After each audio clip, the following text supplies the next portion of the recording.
20 yıl bundan önce bir toy tutulurdu. Toydan sonra gelinle gelin zayınla, damat da damat zayınla zindagi arasıcı önkü zindagi itti. Yönü toyda cadır ordular. O matkıyalak tağlar da yok, cadır ordular, aydımır ordular, tuğurga yerdiler, zat ederdiler. Toy savulandan sonra da kıyzini önkü arasalığı bile namazı dehreti. Oğlan da şeyle öz kasbukari bilen bolordu. O hem şeyle bir güne diyerdiler, ay o da cadırdı.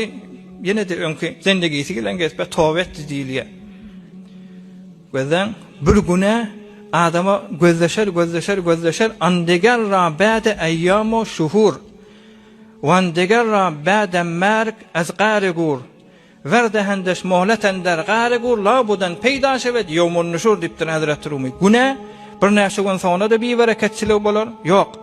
Şayet omurunda gelsin qabrında gelmese kıyamatda setterset öňden geler dipdir. Şu caz bilen toy edilli, hiç Hudaý Taala maňa zat diýmedi. Aradaňy tutdun, namazyň tutdun, şu bir bereket toylardan, şu bir bereket nikahdan önübesen gyzlar haşymat toy etip durarlar. Yalanaca hewes edip durarlar. 2 hafta nikah bolup sonra gaşyk giderler.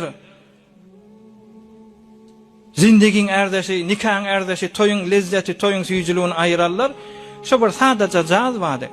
Şu cazla bilen dünýäge gelen gyzlar. Indi pikir et, 20 ýyl ewes ýüjeyli. Yine 20 yıldan şu kıyızlar iki şımar ene olupdur. Şu kıyızlar iki näme fesada fahşa bolsa ediye fakat bir defa toy ettim diye şulardan önü versen yine 20 yıldan näme bolmaly? Haya yok, iffet yok. Erkek adamdan onu eğerini kucaklap, erkek adamdan onu eğerini uşap. Haya nire gitti musulmanlar. Indi men sualım şey, 20 yıl bundan önce neticesi şu oldu. Şımatkin neticesi 20 yıldan näme bolar ey musulman? Belli zaten. Mescid näme, Hudaý näme, din näme?